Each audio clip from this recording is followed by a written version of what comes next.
Alright guys, I'm out here today in the garage. It's all rainy and stuff still outside, so Tuesday or Wednesday they're calling for no rain, and it's supposed to be up in like 39 to 40 degrees out. So in the meantime, I'm still having issues with Jessica's bike. I did the carb swap, did all that stuff, and played with the jetting, got it to where it's idling really good, it's running really good.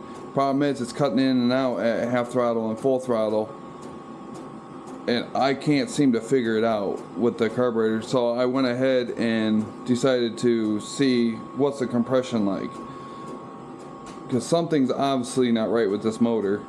So if let me reverse this camera.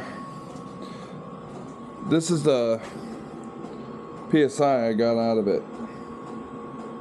I'm not sure if this motor has a, I don't remember looking, I didn't remember seeing it when I was in there, if it's got a compression relief valve in it, but I'd imagine that should be a lot higher, and I did hold the throttle wide open when I did it. So I think the next step, and you guys can also too, let me know in the comments what this compression should be, but I'm pretty sure it should be way higher than that. So what I'm thinking about doing is getting find a fitting that I can put on the end of this, and then we can put some air in that cylinder and see if we have any air leaks coming out where the valves are. You'll be hearing it right out of this if it's coming out of here. And then you can also pull this down here so you can hear if it's air pressure going down into the lower end of the motor, which then that would mean the rings aren't sealing. It's just something doesn't seem right with the carburetor. Don't get me wrong, the carburetor definitely added more low-end torque. You can feel it when you ride it. It's just it's acting like there's like low compression or something internal wrong with this motor. So let me go ahead and try to find this fitting real quick so we can try to pump some air in this thing, and we'll see. We'll go from there and see what it is.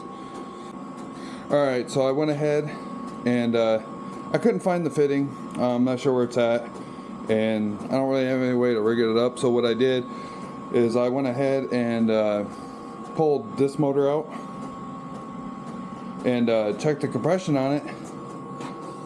This one here was reading 90. It's slowly leaking, but I had 90 psi with this motor. So the only thing I can think of is when that timing was one mark off, that has caused either piston rings, something's not happy. So I think what's going to happen is we're going to go ahead and take this motor off, and we're going to put the new valve cover, swap the valve cover from that motor to the side cover, so it'll look like the original motor, but swap everything onto this one, because I'm done with this motor.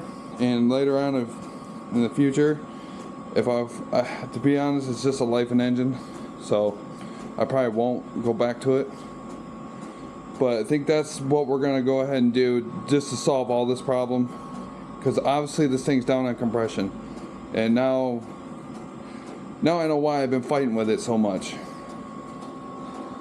So we'll go ahead and start getting this motor taken off, and we'll just go from there, and then we should have a nice running setup.